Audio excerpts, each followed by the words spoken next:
Daniel Hazen. I have the opportunity to be the executive director with Voices of the Heart, 10 miles from here in Glens Falls, New York. Prozac. Risperidol. Klonopin. Lorazepam. I'm really excited. I'm energized. I'm nervous.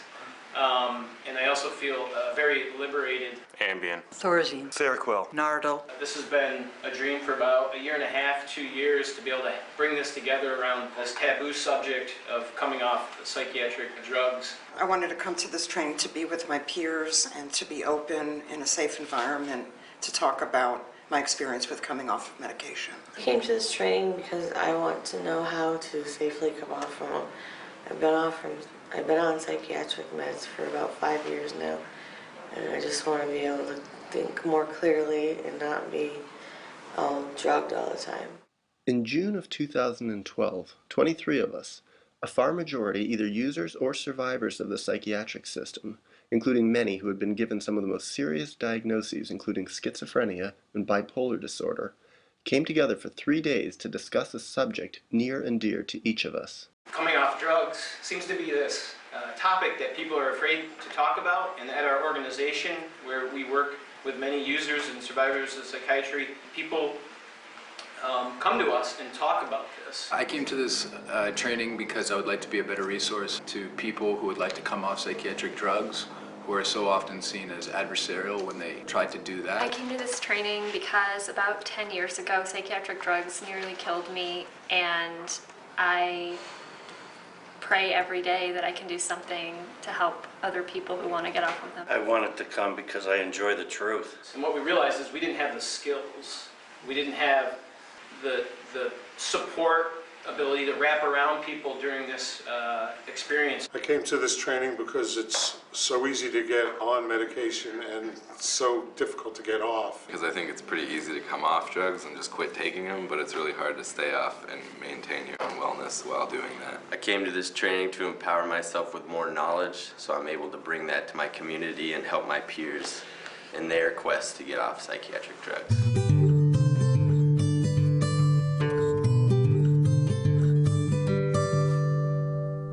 I do want to thank everybody from coming from all over, from Oregon, Alaska, South Dakota, Massachusetts, Maryland, and New York City. I came to this training in part to overcome my despair about our drugged human family. I'm in the life work and mutual support, and I've been off my psychiatric drugs for 2 months now. I came to the training because I'm going off my medications and I want to help others go off theirs.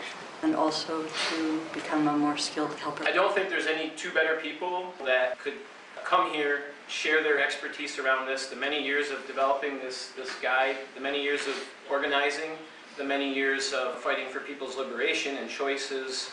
So I want to welcome Will and Oryx. I wanted to come to the training because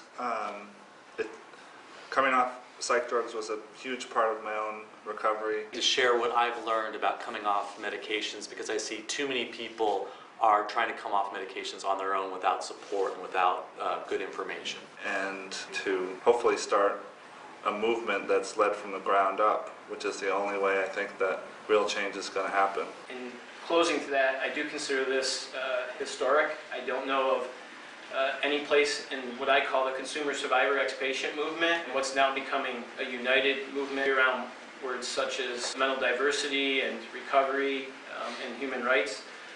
So I want to turn this over to two great experts to share with us this great opportunity around coming off psychiatric drugs.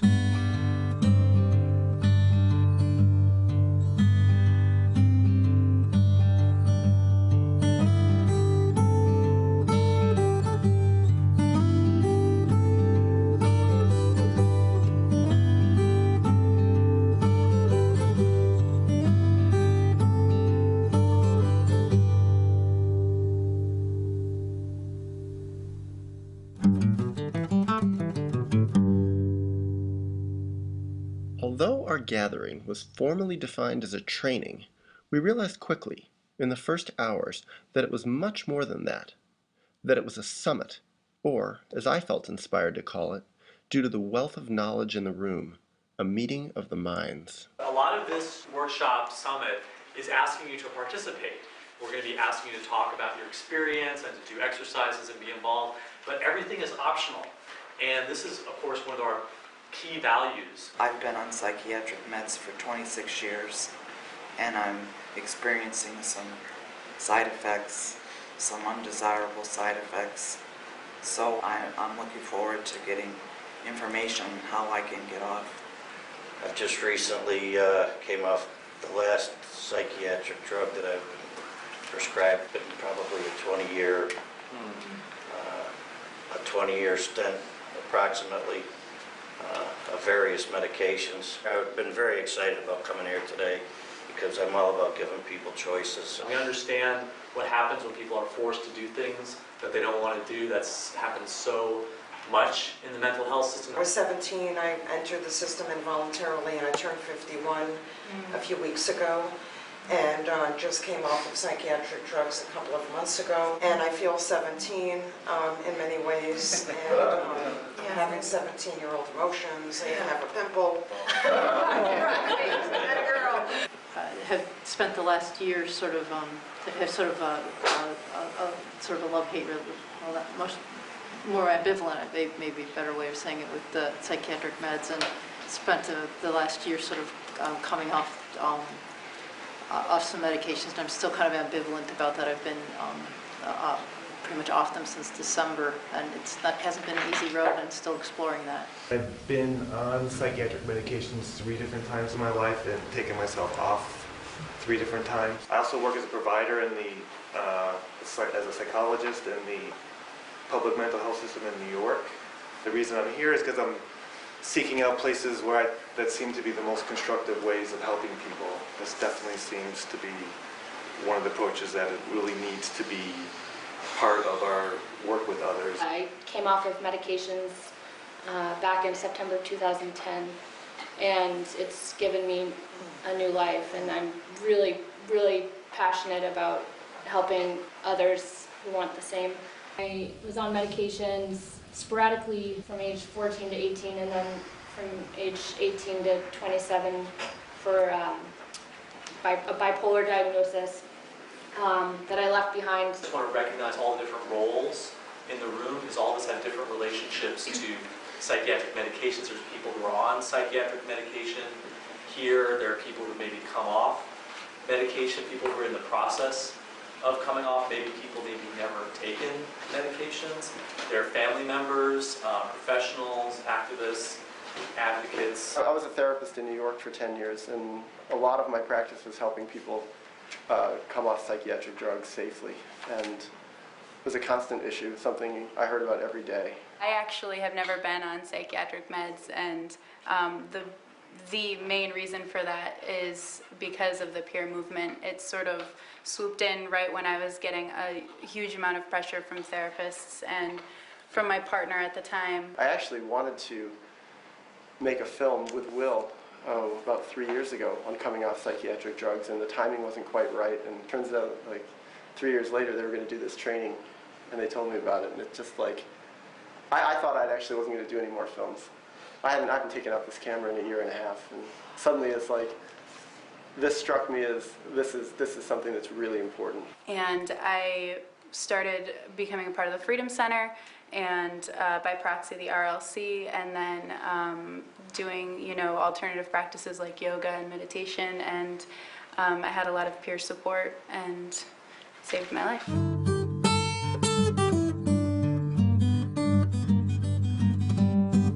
Although some of us felt we'd been helped by the mental health system, and even at times by medication, many of us had been harmed by mental health professionals in positions of power and authority. Because of that, we felt that a discussion on the subject of expertise was vital to any serious exploration of coming off psychiatric drugs. Within the word expert is the word experience. So, well, I mean, yeah, they're similar words basically from the same root. So I think that you can only be an expert on something if you have experience with it. There doesn't seem to be as much care as I wish there were with how we feel. We're the best experts on how our brains and bodies feel. I think there's a clinical bias when you use the experts and doctors.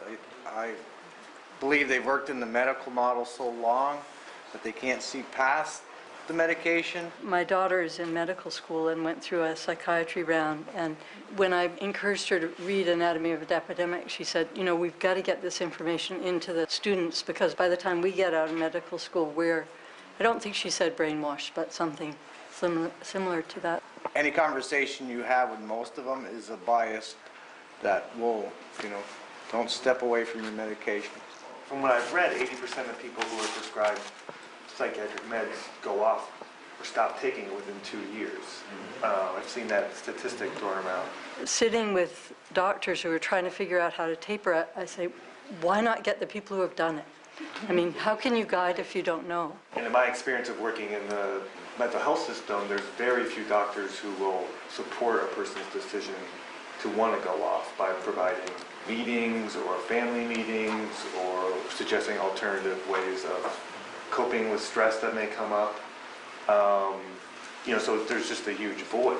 I see this so much about knowledge and the creation of knowledge and who is disseminating the knowledge. And so much of the knowledge that currently exists in the medical world is false. So I was just having this fantasy that you guys would be teaching, the doctors, because they don't know. They don't know. The doctor's a so-called expert, but not really, because who really knows what's going on with these medications, just what's been uncovered.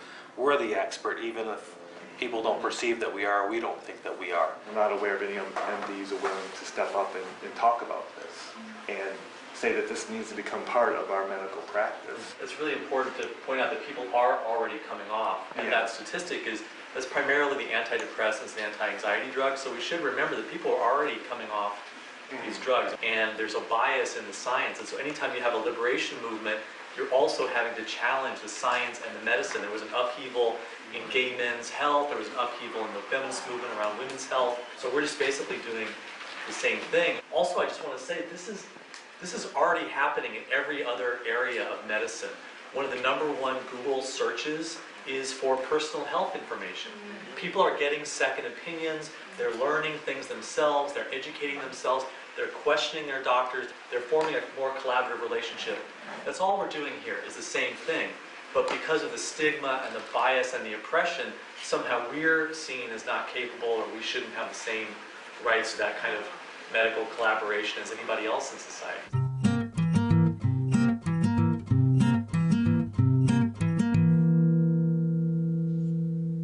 When Will Hall mentioned the subject of stigma and bias in society, my mind traveled back 3 years to my initial attempt at this film project, when I spent a winter afternoon and evening in New York's Washington Square Park studying the public's perception of psychiatric drugs.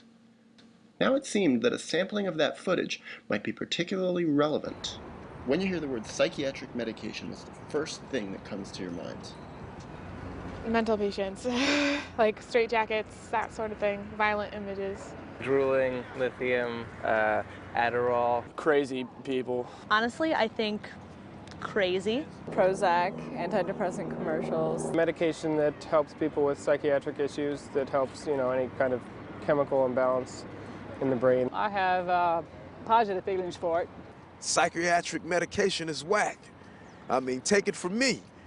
I'm a medical student. I'm in my last year of medical school. So for me, I see them as a very productive and positive, I guess, when I hear it, I think of something that can really help people. As a youth, I got in trouble and this and that, so I was put inside of a group home. I'm out of North Carolina. And instead of going to the core... Schizophrenia, people who really need help. When I talked to my problems with the psych, he'd say, well, this is what's wrong with him. We're going to put him on Haldol, Prolixin, or Thorazine. I actually have ADD, so I was put on Ritalin when I was 8 years old. If used appropriately, it's a very valid modality of treatment. I was on it for about 8 years. Restoring chemical imbalances and, getting people back in line. It affects how you interact with people, so I think maybe relationships would be improved. I don't really trust psychiatrists anymore after that because they always just kept trying to give me more medication. What they do is give these kids medication when all the kids need is attention. They weren't really listening to me or my issues. I tried like Ritalin, Concerta, Adderall, and like all these things, and certain things actually made me like depressed as a 10-year-old. It's lousy. I don't recommend it for no one. The only danger is if it's being used inappropriately by someone who's not thorough and competent.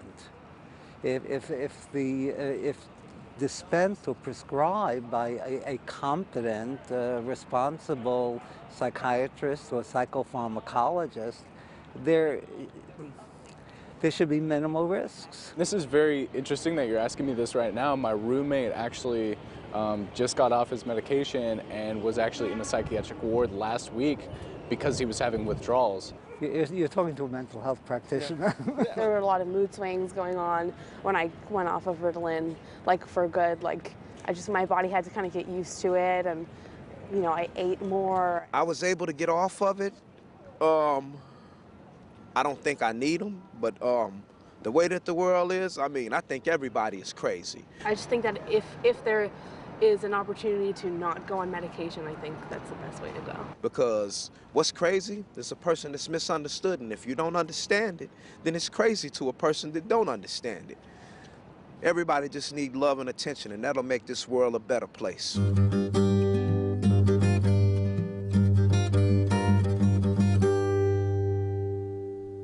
Returning to the training, we next moved into the subject of collaboration with prescribers such as psychiatrists, which many people have found key to their success at coming off psych drugs. However, we knew going into it that this topic was sensitive and walked a fine line between the practical and the profoundly philosophical. For collaborating with providers, a really important thing is to win their trust. When they feel like they can really trust the person that they're with, sitting there, that I think a lot of psychiatrists especially, they're willing to do things that otherwise would be risky if they know that the person with them is agreeing with them on some things. I like what you talked about trust, Daniel. And I know for myself, trying to, as much as possible, develop a trusting relationship, with the psychiatrist. Sometimes it's not always on both ends, but the more you get to know them and the more that relationship develops, you can come in with a plan. A lot of the people that came to me had tried and failed repeatedly with psychiatrists to get anywhere. And what I found was that if they could use me as an intermediary, I could approach the psychiatrist from a very different angle, and the psychiatrist didn't feel as threatened. And a lot of times, I could do some of the work that was a lot harder for someone when there was a lot more for them riding on it. For me, I could schmooze with a psychiatrist and talk their language a little bit, and they would soften. A lot of people who've never taken people off meds were sometimes willing to try. So sometimes they will soften and they will open. And there's going to be other times, if I kept getting that same reaction, I would just try and find a different prescriber.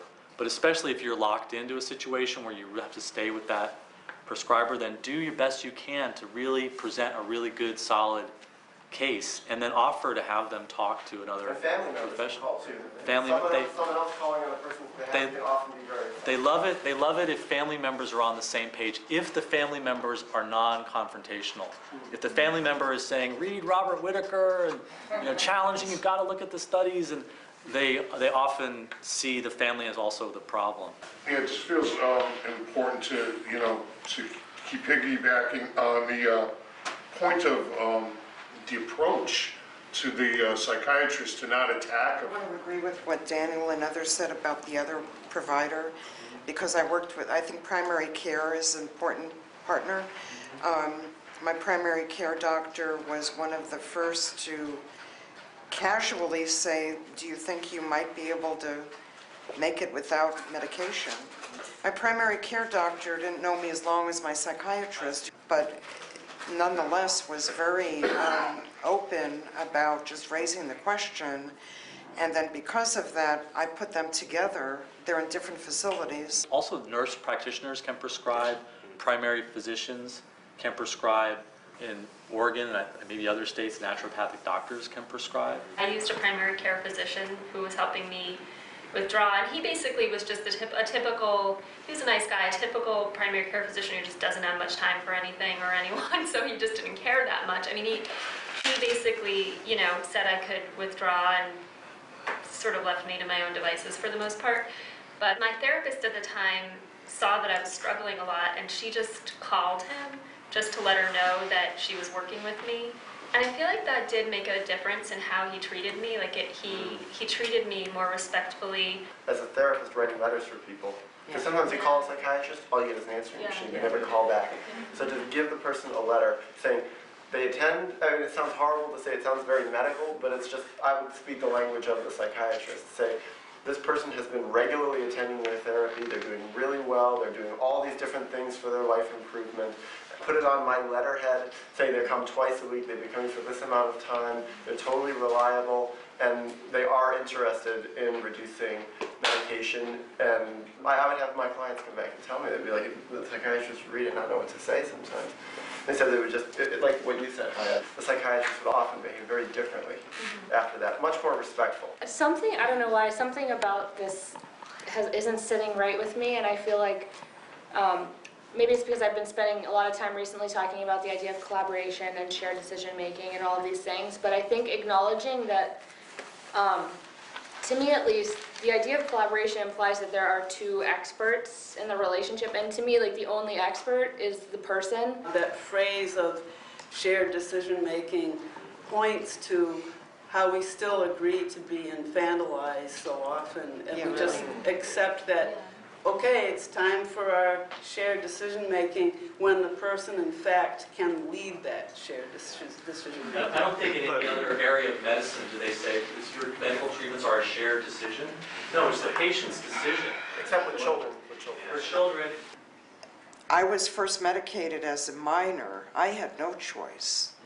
If I said no, and by the way, I used to chew up Thorazine pills that look like M&Ms. I thought they were M&Ms. They're that light brown color. They still are.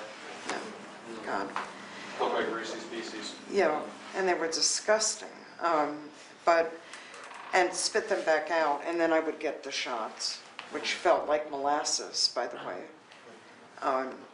At any rate, I'm so sorry that you take that. But as a minor, you're not deciding. I wanted to support Laura. I don't like shared decision making. It's like this new American practice and language and manipulative kind of practice. And in the international community and many other cultures, they're practicing what's called supported decision making. And it is a different balance. It is supporting each other in decisions that we make, that we choose or want to explore. I want to challenge people to get rid of the shared decision making. I have a lot of comrades who use that language, and I just completely disagree. I will never share my decisions. Sorry. Why is it that you would want to collaborate with your prescriber? Why would you want to collaborate to begin with? The big reason I can think of that you don't want to, go on your own sometimes is they will label you with non-compliance. I've been a product of that. The first couple times I tried to come off meds, my provider said, you go off your meds, we're going to have a pickup order on you. And I basically told them some not so nice words and went off my meds anyway. Police are at my door.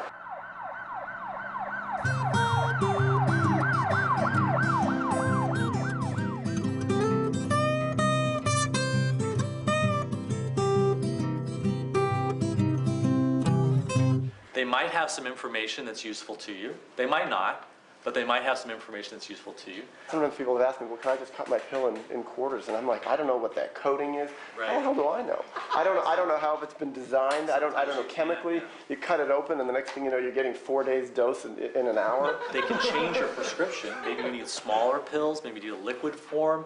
Maybe they can talk with you about switching the pills that you're doing. Because that's somebody you pay for their advice, but you're free to take it or leave it. And so I don't have to collaborate with my consultant. I pay them for information.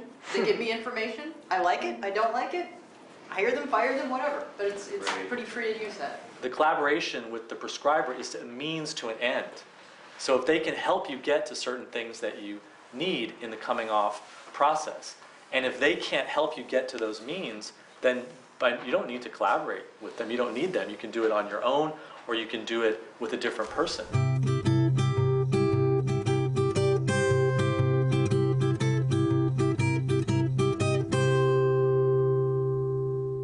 Since most people who want to come off their psychiatric drugs agree that their drugs are not helping them optimally, This brings up the subject of what we ourselves can do to improve and maintain our own mental health. And so we tackled the question in a group brainstorming effort. So what we're going to do now is brainstorm alternative wellness practices, and we're going to give it groups of 3. Try to come up with a list so you can report back to the rest. Brainstorming, okay. So, meditation? That's great. The thing that I do most is listening to understand, non-judgmental listening to whatever's happening inside of me. Kind of sort of like radical self-acceptance. For me, running. Sure. I play golf. Excellent. It's very Broccoli. broccoli. Healthy diet, does that work? Yeah. If I don't tend to that, actually, I don't get anywhere. Getting a good night's sleep. Movies. Animals? Pets? Reading my Bible. Playing guitar. Great. Yeah, favorite music is a good one.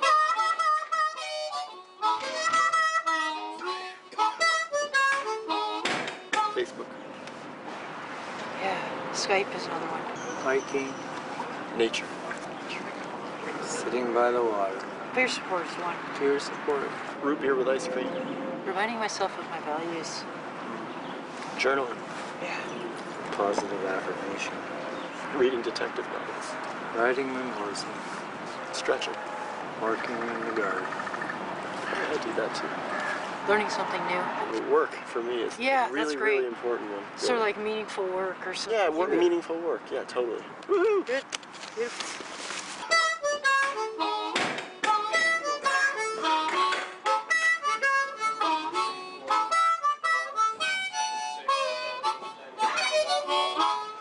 Eating foods that specifically nourish our bodies, bicycling, aromatherapy, breathing practices. We were very cohesive morning practices and, our daily rituals and such. And physical sensations of touch, like for children or animals was one of the ones that came up. Being in nature. Reflexology, reading, the hot baths. Hot baths. Lavender and bubbles.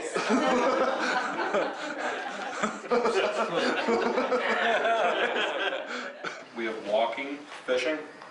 Ooh, fishing. Fishing. That's really good. Our all-time favorite, sleeping. Sleeping. Is it? And then for the younger generations, the internet. Cooking, spending time with your children. Going to museums, that just popped into my head. I like to do that sometimes. So for me, the point what group? Actually, movies is missing. I don't think I heard movies. Yeah. Horseback riding? Horseback riding. Crying. Nice. Crying. Hobbies and crafts, creativity, Reiki, alone time, swimming, talking to people. Hang on, I think I missed swimming. Sorry, we're going a little fast. Faster. Alone time.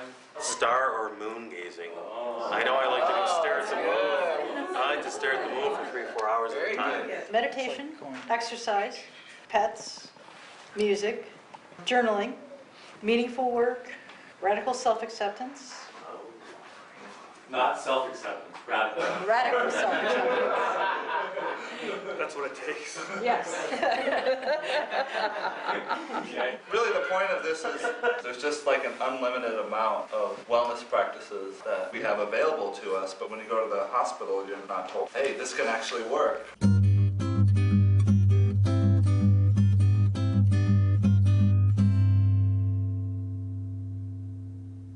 As we got into the heart of the training, we began to examine in more depth what actually has worked for people. We used Will Hall's Harm Reduction Guide to Coming Off Psychiatric Drugs as a framework for our study, but we used our own experience to bring it to life. Cultivating support. I found this so important in my own journey of coming off, to get the support of my family and to help educate them about the research involved. It could be friends, it could be peers, it could be a doctor if you have a supportive doctor. But people have done this without support. People have done this completely on their own, with no support, and not even telling anybody they were doing it. What I did just happened to work. I wouldn't recommend to anybody what I did. If you look at this last paragraph, the leading UK charity Mind in their study on coming off psychiatric drugs found that people who came off their drugs against their doctor's advice were as likely to succeed as those whose doctors agreed they should come off. I ran out of the prescription of my lithium one day. I knew for 2 weeks it was going to happen, but I dug in my heels, and I was on a therapeutic dose one day, and the next I wasn't. So this myth that you need to have you have to have a doctor's support is really a myth. You can do it without a doctor. And when I had a rough spot that I thought I was going rudderless again, I said, I think I really need some, maybe not a full therapeutic dose, but I need access to lithium. And I didn't have access to a provider at that time. My center manager, she said, you know, you can do that, but keep going with these other things. The results that they collected with interviewing a lot of people are showing that you're just as likely to come off successfully without a psychiatrist as with one. And that's so contrary to like medical advice. It's like saying medical advice is just as good as no medical advice. Well, I think it's more like no medical advice is better than bad medical advice. Right. Yeah, because it seems like the doctors a lot of times don't really have much medical advice to give about coming off. Yeah, they're trained to get people on meds but not get off. They put obstacles up. For me, when I was coming off psych drugs, and even when I was on them, I felt that a lot of times I actually needed to be alone, and I really needed a lot of privacy. And I got pathologized a lot for being introverted and wanting to spend a lot of time by myself. So I know that peer support is really helpful for many people, and it was for me too. But I think it's important to respect people who want to be alone sometimes when they're going off of drugs. It's kind of, I felt that having a lot of time to myself actually was really healing for me. Usually it's better to go slow and taper gradually. And again, this isn't cut and fast. Some people have cold turkey and done that successfully. We don't recommend that, but some people do it. Recommend starting with one drug. So maybe choose the one that has the worst negative effects, the drug you feel is least necessary. So we'll do one at a time. Make a plan. The 10% method is pretty common, which is reducing by 10% every 2 or 3 weeks. It could be longer if you've been on the drug longer. And also just about that frequently people find that at the end of their withdrawal process, they need to slow way down. That they can't, they just need to really slow that, because that's when it's the hardest, sometimes. You don't always know what's going to happen when you do something. And if you do know what's going to happen, then we probably wouldn't be sitting here. And I think that's both scary as hell and exciting as hell. I just want to add one thing, and this really comes back to the harm reduction approach, is that you have to be flexible with your goal. You have to be flexible with your goal. You may say, I'm going to be off my lithium by the end of the year, and you hit an incredibly difficult period of your life with withdrawal symptoms, and you're sick, and you realize, wait a second, I need to change my goal. I think it's important for people to know that if you try and it doesn't work for you the first time, that you didn't fail. And I work with a lot of people who are just very dead set and committed to coming completely off medications, and maybe their brain has been injured by the medications that they're on. Maybe they have chemical changes in their body. Maybe they don't have the supports that they need, and they may need to reevaluate that goal in the process as you discover what's going to work best for you. I think that's important to know that in my experience, it took me quite a few times, quite a few attempts. The real goal here is to feel more empowered and more healthy and more confident around your medication decisions. If you can do that, then you're successful. So let's not measure the success ultimately about whether I completely came off or not, because then that potentially can set yourself up to not being flexible when you need to be flexible. And there were times when it didn't work, when I had to go back on, and I felt I was a failure, that I failed at this, and that's not true.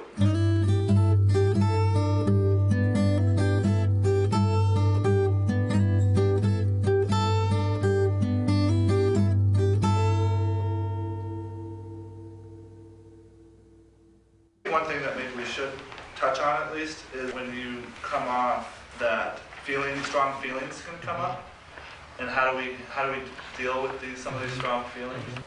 The issue of strong feelings is that I also didn't know what would come up when I came off of meds until it's here.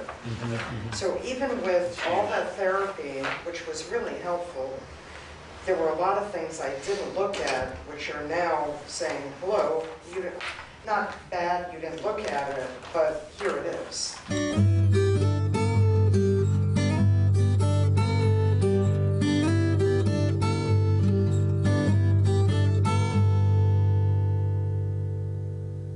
I see here the 10% plan. That seems sort of arbitrary. I understand it as being a way to organize tapering off. I'm thinking about when I go back to the clubhouse, I'm going to want to explain what is the reasoning behind some of these methods. There have been studies on slow tapering being supported scientifically, but mostly that 10% rule of thumb comes from thousands and thousands of people doing it over the years since the 70s. But at the same time, everybody who promotes it says this is not for everybody. Right. Trust your own experience. Because there are doctors that'll take people off 50% 2 weeks, and then you're off in 4 weeks. And sometimes that works for people. You're also in a hospital when it's happening, and so if there's a problem, they're right there. I remember sitting next to David Cohn one time, and he said, we're finding that it really should be much slower than anybody's doing it. That was his thing. He said, in his experience, it's looking like a year for every year you were on the drug. But that's so different than some people's experience. I think about it in terms of just the basic idea of what withdrawal is. Withdrawal is your brain slowly readjusting to not having a drug. So, for example, if you are a regular drinker of strong coffee and you cold turkey off of the coffee, what's going to happen? You're going to have a strong headache. If you slowly taper your dosage of caffeine down, maybe the headaches won't be as bad. So it's a similar kind of adjustment of your brain and body to not having as much of a daily input of a drug.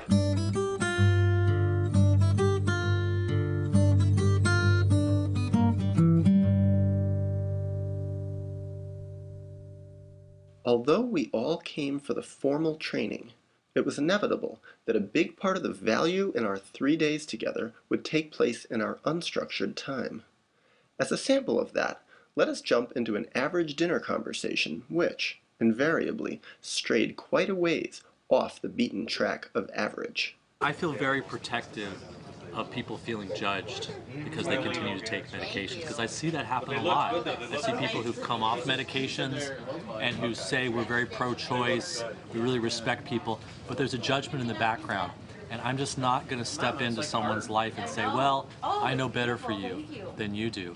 Because the person that I'm with may be suffering and dealing with things around medications that I've never experienced before. If a person chooses to stay on medications, like, I completely respect that. But if a person wants to come off of medications but is convinced and believes for whatever reason that they can't, I want to do whatever I can to help that person give it a shot. I think a good way to frame it is, I believe it's possible that you can get off your medication. I believe it's possible. And it's not about can or can't, it's let's see what happens, let's try it. We were all told that it was impossible to live without medications. Now all of us are living without medications. So the reality is that people don't know. People are a huge mystery. I think there's a difference between someone not wanting to come off of meds and someone wanting to come off of meds but not thinking they can. If someone's like, I want to come off but I can't, I would say, yeah, what did you try? You probably didn't try X, Y, and Z. You probably didn't do it. Let me help you. Let me support you. I don't believe that that's true. You're predicting your own future. Exactly. I think it's possible. And it's so completely based in fear, because deciding to come off of psych meds was the scariest thing I ever decided to do, because I didn't know who I was off of meds. I'd been on meds for 10 years. I had no idea what feelings were mine, what thoughts were mine. I had no idea what my personality was like. And so all of those games I played in my head about you can't do this, you're not going to, it was all based in fear. And once I acknowledged that fear and owned it and started talking about it for what it was fear of the future, fear of the unknown, fear of myself, of my authentic self. Like, once I acknowledged the fear, I could coexist with it and do it. Right on. Every day I woke up over the last year, I didn't think I was going to wake up. I'm still being driven by fear, by the way. I'm still afraid, and I'm working on it. Afraid of? A lot of things. Well, I'm getting stronger every day, I know that, but there is some fear that I have, and I'm working on it, and I don't know exactly what it is yet, but poetry and other things are kind of leading me in a direction of greater understanding.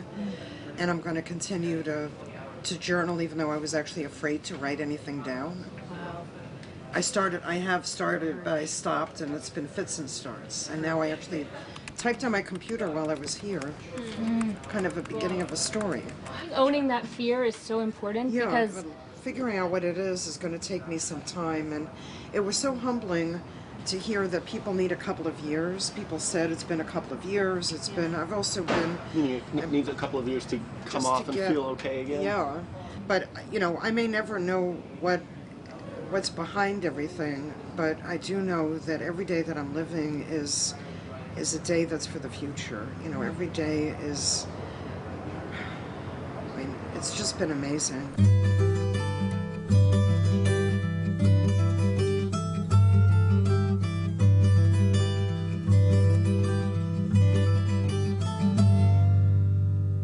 I've been getting involved in Buddhism and reading, and I'm just reading a whole lot of other things besides mental health. And I've read that some of the more well-known Zen masters, including Siddhartha, that was 6 or 7 or 8 or 9 years before they became awakened or enlightened, or before they had an opening to have greater understanding about themselves. So, and I see that number 6 to 10 or so, and it's kind of like, it's like 3 months for me, and I'm going, oh, but that's good. It takes longer. Yeah, I think that analogy is really great because I see my experience coming off of meds as an enlightenment, as an awakening of sorts. I called it an awakening. And the more I felt feelings, especially fear, but anger, grief, all of these feelings, the more I allowed myself to feel them, the more human I felt.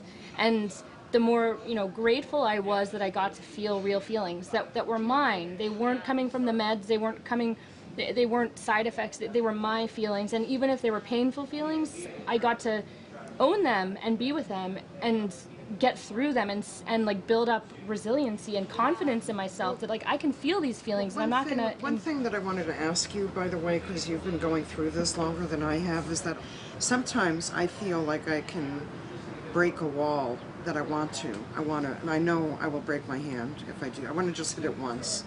Or I want to scream in an airport terminal. I don't. So what I'm wondering, and I have a lot of anger that I need to let out, but I know not to inappropriately, but when did you learn, when did you figure out, when did you do that? Did you do it at night? Did you do it in a field? Did you... When do you know, because I'm doing mine, I cried out here earlier, and it's a deep, I've wailed in my gut, I feel it. I think it's different for everyone, so I don't think there's one right answer to it. I think most of the feeling process I've gone through these last almost 2 years off of meds has been with people. Because I was alone for so many years, isolated in my head, feeling misunderstood, whatever it was. For me, my recovery process from psych meds has been about connecting to people, even people who haven't been through it themselves, but who unconditionally love me. Also to just, because it was so ingrained in me to pathologize myself and to pathologize what I was feeling, that it took me a while to realize that if I wail in public, and if people are going to judge me and call me mentally ill and call me crazy, that's their problem. Of course, there are situations where your rights can be taken away and you can be locked up if you are in a setting and that happens. But, I've definitely behaved in ways that, are outbursts of some... And you know what? I own it because I'm a fucking human and, it happens.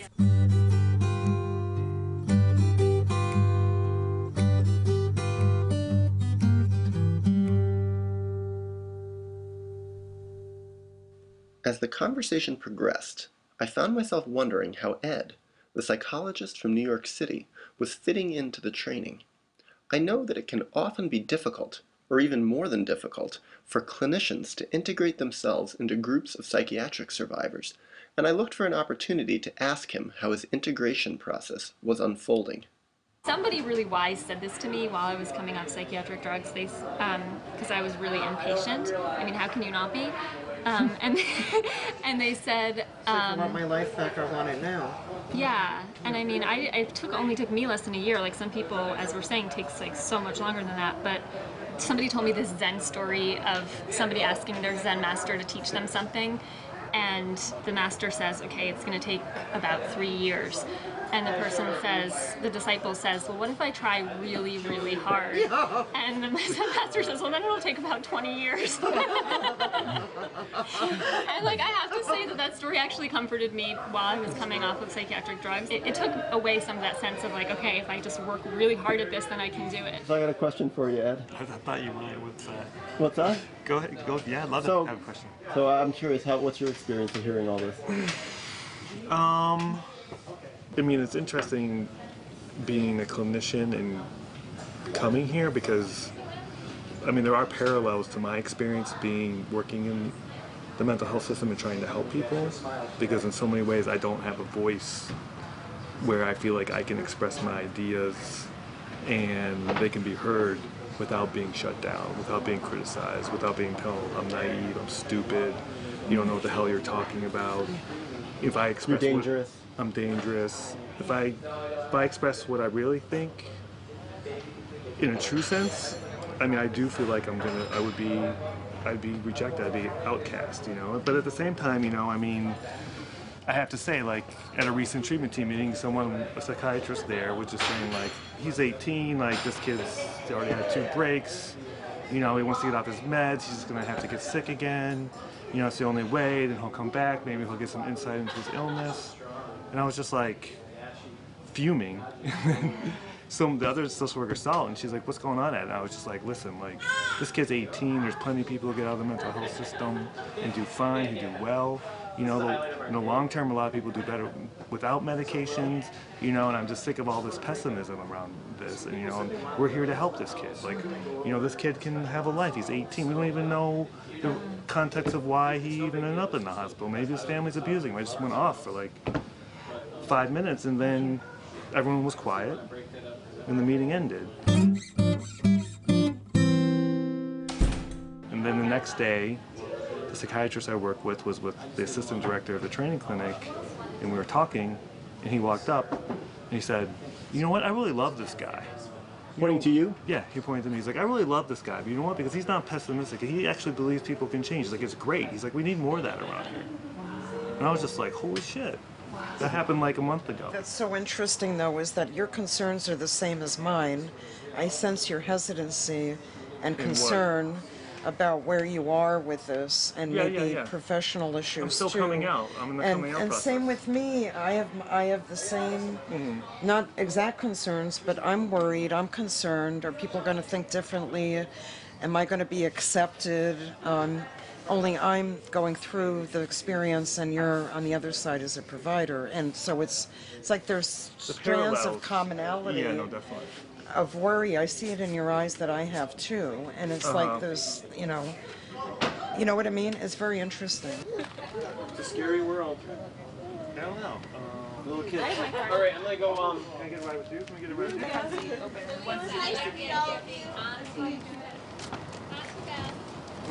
you? So Ed. Yeah. How was that?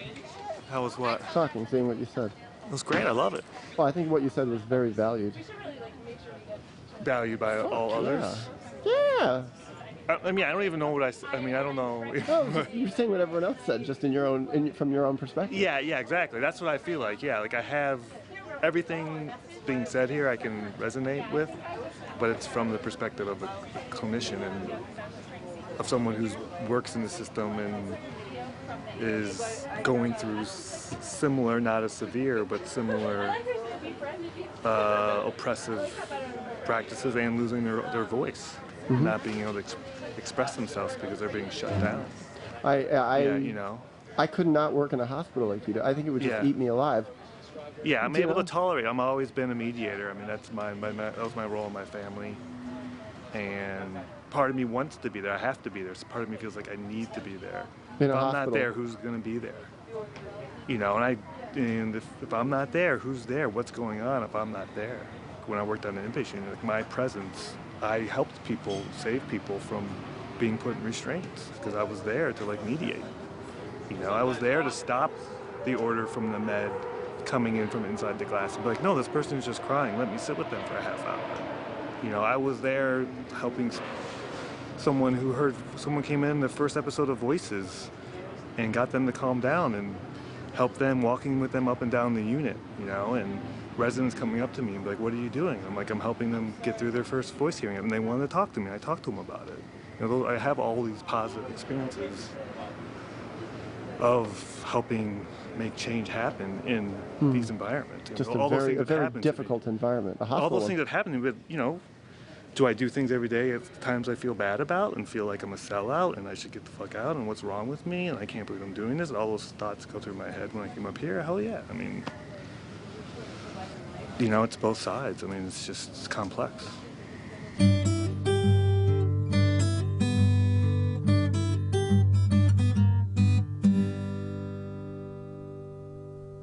As we return to the training, we addressed the subject of sleep, which is so commonly a front and center issue for people coming off psychiatric drugs.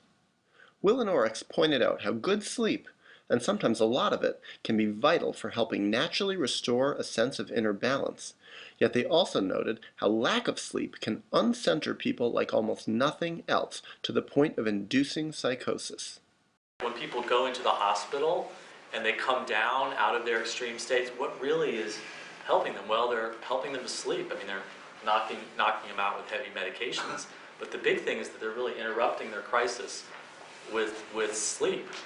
So this is a really important skill to have. When someone can't sleep, what are you going to do to help them? So speaking from my own experience, because I do have trouble sleeping, and knowing that I was coming here, I packed a little fan, because I need two things. I need air moving in the room, and I need a little white noise. I turn the fan on in my room and I have it pointed at the wall just for the white noise, or else I wouldn't be able to sleep. That's great. So a fan, a white noise, yeah. Melatonin in those ever so precious hot lavender bubble bath.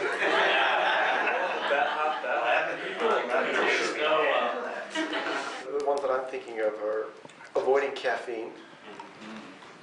I would say also avoiding stressful conversations, or stressful interactions, especially in the afternoon and evening. So by the time evening comes around, I'm down and I do that. I schedule like my difficult calls. Like I know it's going to be a difficult conversation. I won't have it too close to bedtime. getting good exercise also, I think, can help me sleep a lot better. Gentle, good, healthy exercise, but not too close to going to sleep. Yeah, earlier. I was taking Klonopin for a while for sleep, and I slowly weaned off of it, very slowly, and then for a while I would just have it on my bedside. It would just be there. It was kind of like some type of placebo or something. Just realizing it was there if I needed it, and if I had it there, I never took it. I would sleep just with the comfort that it was there. And then eventually I didn't need it at all. I haven't done that in years and years. I was on medications for sleep for 10 years, and when I came off of all of my medications, sleep was one of my biggest concerns. And what I did when I couldn't sleep was sit down and understand why. And it wasn't that I wasn't tired. It really was that my head was going 1,000,000 miles a minute. I think in large part due to the withdrawal, but other things too. And so what I did, and I did this for several months, was I just would put my laptop in bed with me and watch like South Park or Law and Order. And I needed, it's kind of similar to the white noise, but I needed something to get me out of the dialogue in my head. And it took me many months to like wean myself off of that, but I think like it wasn't that I wasn't tired, it really was just that my head was going. Not eating too late, for me, 8 o'clock's about the cutoff, and then not eating too much. I wish we had siestas here. I can't nap. Napping, I have no self-control. 2 o'clock in the afternoon, I'll wake up at 7. So I'll put napping or not napping. Yeah. Meditation is actually, I'm really struggling with that right now, but I hear, and I was meditating 3 or 4 times a day. I hear it's very good before bed. I think also, if you have something to look forward to the next day. Acupuncture too. Acupuncture. Yeah. Someone said chamomile. I put crystals in there too. Yeah, there's a bunch of herbs: chamomile, skullcap, Kava. I still choose little benzo and definitely Benadryl every night for sleep because I still, I've gone on and off with that, but I've been a period on. Journaling or talking to someone if there's something bothering me, I sometimes can't go to sleep unless I can. Yeah. And the other thing that's really good if someone can't get to sleep, and this ties in with what was talked about at the beginning about reducing the fear that surrounds it, like I've got to get to sleep, I've got to get to sleep, is just to tell people that it's okay just to rest. Just sit quietly, sit in a chair, listen to some music, just be still and rest. You don't have to go to sleep.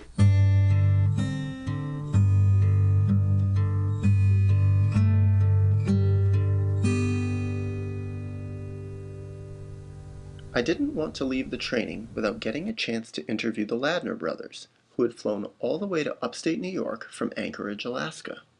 Spencer, age 24, had been provisionally diagnosed with schizophrenia at 19 and put on a variety of antipsychotics and then lithium, and his family were crucial to his success at coming off them.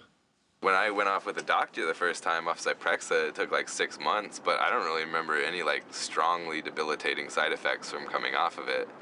Other than like I remember every time my dose was lowered, things would become a little bit clearer, and I could remember like more of my experience and process like new information better. But I don't really remember any strong side effects from coming off as much as I remember the strong side effects of being on it, and just like feeling really empty and complacent, and like you could feel all the nerves and capillaries on the outside of your face, and you can feel your brain, but you don't feel like everything else is connected. Yeah, there'd be times of sitting at the dinner table with Spencer when he was on meds, and you'd ask him a question and he would just sit there and stare at you, you know, and just look at you for like 10 seconds and then finally respond.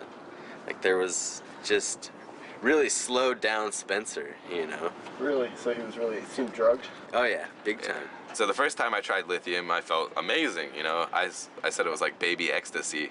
Yeah. And, you know, you just feel like, whoa, I'm going to have to immediately sit down and relax and fall asleep. And so it helped me to start stabilizing my sleep. But I noticed that every morning I'd wake up really, really groggy and really, really pissed off. It's sort of like some sort of lithium hangover. But I was doing well, and I was confident that I was working with my doctors well, and I felt like I had a lot more strategies because me and my dad were active in maintaining I would ride my bicycle all the time, and we would try and stay busy and stay active. And like my dad's like, no, we're going to the grocery store. Like, you're not gonna do anything here. You're gonna sit in the backyard. You know, you're gonna smoke a cigarette and read a book, but you can't do that the rest of your life. So we'd go to the grocery store. We'd go on bike rides. What was it like watching him come back to his normal self? It was awesome. I mean, there was a lot of times where he would be not wanting to do stuff and staying home, you know, being afraid of, you know, whatever he was afraid of. And we had both sides where, you know, our mom was kind of like, you know, that I felt like she was more willing to allow you to just kind of stay and do what you wanted to do and not be busy, where our dad was, you know, very like, you gotta get out there and do stuff. So me and my dad would we ride our bicycles all day and try and eat healthier and be productive and get out in the sun. But after that, I was living with a bunch of buddies. I was actually one of 3 people in a living room. So a 3-bedroom house with 6 people in it. Sleeping in a little like closet that just had a blanket for a wall. Yeah, and so that was kind of counterintuitive because I had realized by this point that I definitely had to get my sleep every day. But this lithium, though, was giving me a lot of issues, dietary issues. So I would drink like a gallon of water a day, and I would still end up puking every morning, this giant salty foam every day. And I was like, well, if I'm gonna wake up with a hangover and I'm gonna puke every morning, then what's the point? Because my #1 issue is sleep, and I have to get my sleep. And so if my pill's gonna fuck with my sleep, I'm done with it. I had already read the harm reduction guide, and I started rereading the harm reduction guide, and I started really thinking about what I could do, and so I started slowly kind of tapering myself off. During all of this time, I wasn't really knowledgeable of meds and what they really did or nothing like that. My whole role was to pretty much just be there with Spencer and, you know, to assure him that everything's okay and, you know, no one's out to get him. So I didn't really understand at that time what was going on, and that he had, you know, this whole process of getting off his medications. I mean, that was obviously something I knew, but it's nothing, to the knowledge I have now, it's nothing that clicked back then. I was aware of him getting better, and, you know, maybe some fallbacks and every now and then, but I did not associate that with the medication necessarily at the time. It's like getting off any other drug, you know, it's just, you kind of feel groggy and you kind of have to get over that. Right. That's really what it came down to.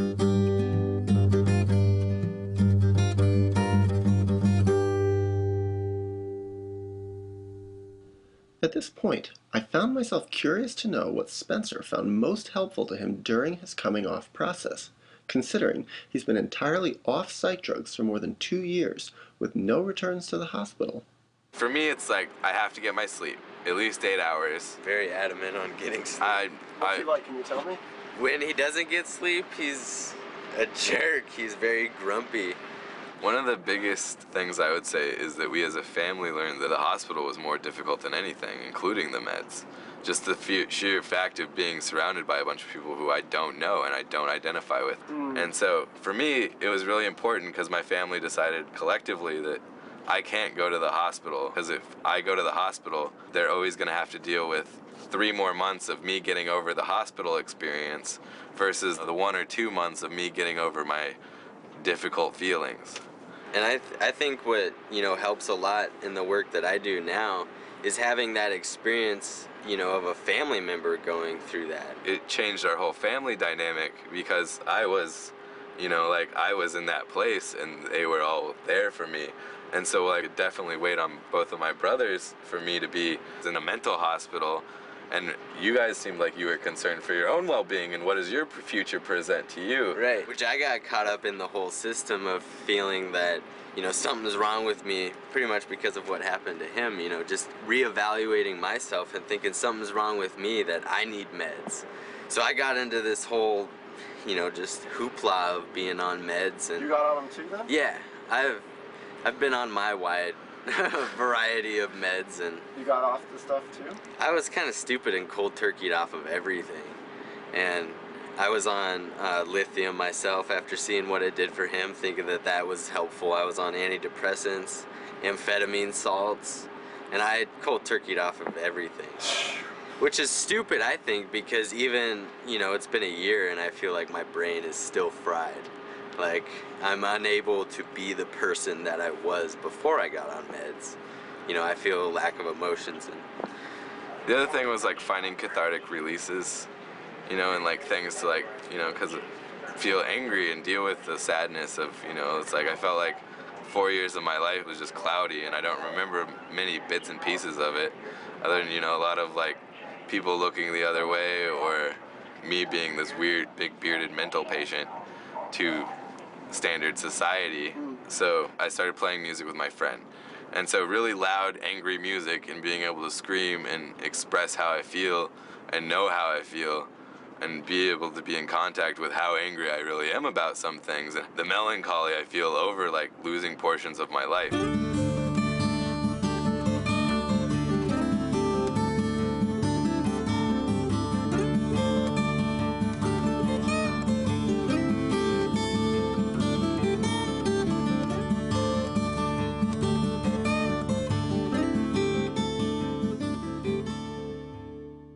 Yourself as a mental patient now? Hell no. Do you see him that way? I don't see him as a mental patient, no. How do you see him? I see him as someone who went through struggles of, you know, altered perceptions, and someone who really took the effort to gain the knowledge about what was going on and to move through it without just re-going through the system and re-going through that cycle. I just see him as my brother. I don't see him as no mental patient.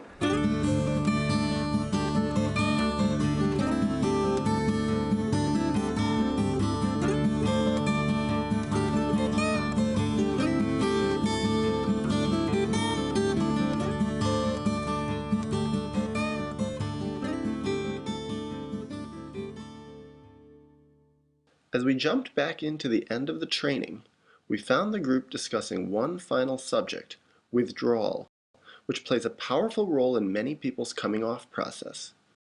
Although some people, especially those only on the drugs a short time, experience little or no withdrawal when coming off, others can experience reactions, including supersensitivity psychoses, that are more extreme than anything they lived through before they first took psychiatric drugs. I think people should be aware that some things can happen, some difficult things. And anybody might also want to say that, or this won't happen. This won't happen. It could happen, but it could not happen. So to have an openness about it. Luckily, I went slow enough, and I hadn't been on long enough, I don't think, that I never had any withdrawal effects, but I'm sure lots of people in this room have had some pretty severe withdrawal. I've done really well getting off the Zoloft, but when I was taking my tramadol to negate some of that physical effect of coming off it, I ran out of my tramadol. It was tics and everything. I was doing this. And many times I think people jump back on their medications because they can't cross that bridge. I just wanted to add to that how we deal with the physical effects over time of the damage that the meds have done to us. So if anyone has ideas about, because even 10 years later, I still feel physical damage. The most important thing for me to move through, especially the acute withdrawal in the beginning, was finding meaning in what I was feeling. And I would visualize the acute withdrawal I had. I mean, I had that horrible fuzziness and electricity through my body. I had migraines. I had weird smells coming out of my body. I mean, I just was sitting here, I wrote down a list of some of the things, and it was scary. It was confusing, it was scary, it was agonizing, but when I started to visualize it as representing my body healing itself, this agony that I'm in is action. My body is taking action to heal itself, and that gave me this determination to just keep going through it. Anything that we do for our wellness in general to deal with anxiety or restlessness or sleep, all those wellness tools that we have are also useful in the withdrawal process.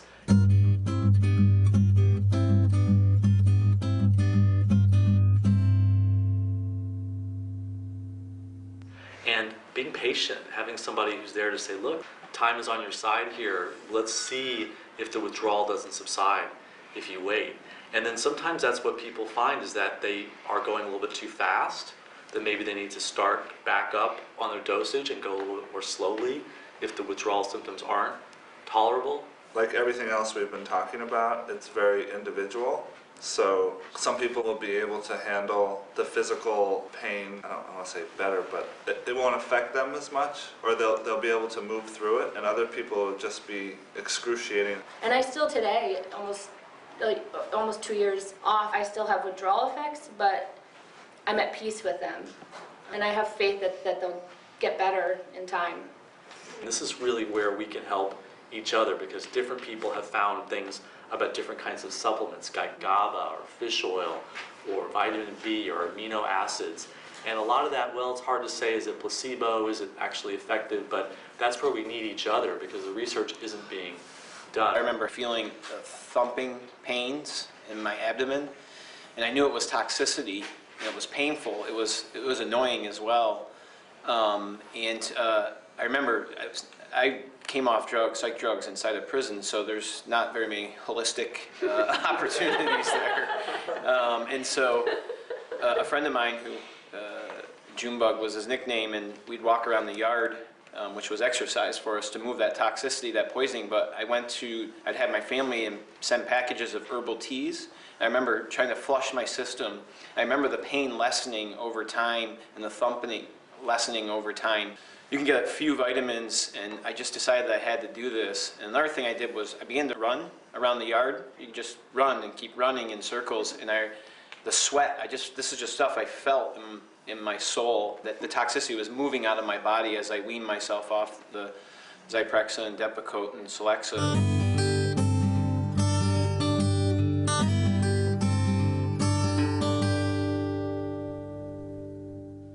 It was now time to say our goodbyes, and because we had opened up a taboo subject and revealed ourselves deeply, we had bonded. and so we found that a few closing words were in order. I'm grateful for all the love I received from the people in this room in the training.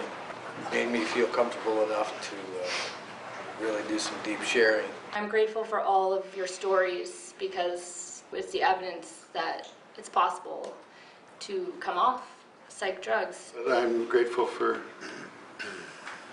everybody who's here because I've only known not even a handful of people who have gone off their meds.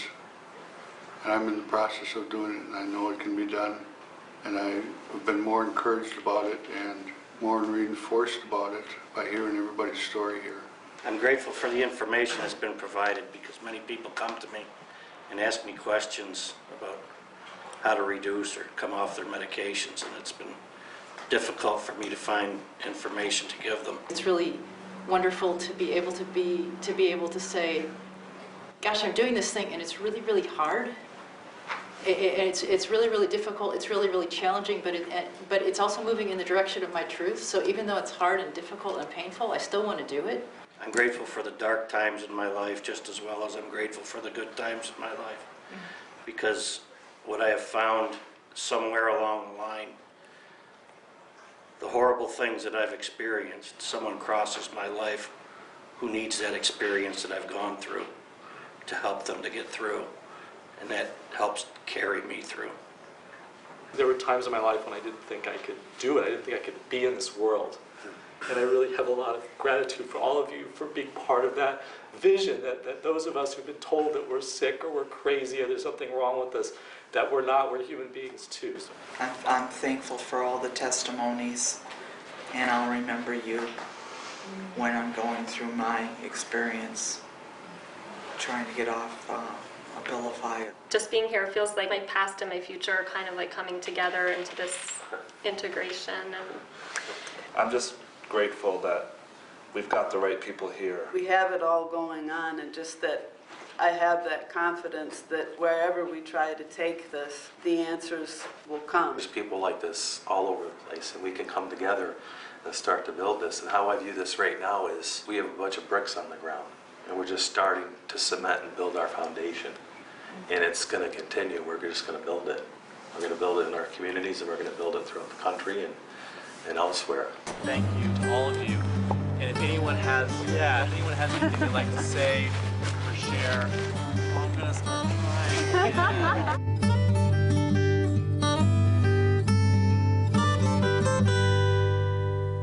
Definitely learned a lot from each and every single person here. It's been awesome.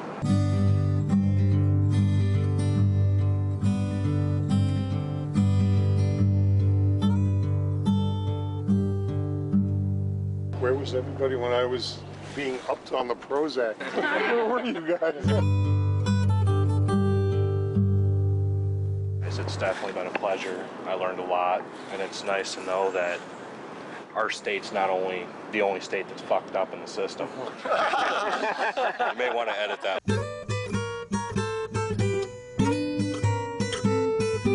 I was just remembering when I was locked up in the hospital, all there was just a brochure that talked about human rights. This is so much better.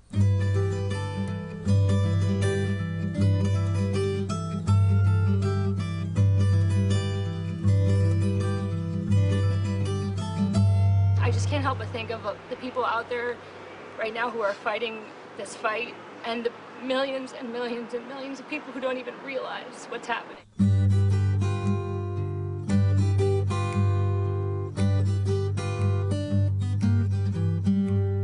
I say a lot of words like liberty, justice, freedom, and human rights, but this is the most peaceful I haven't felt peacefulness in a long time, so it's because of all of you.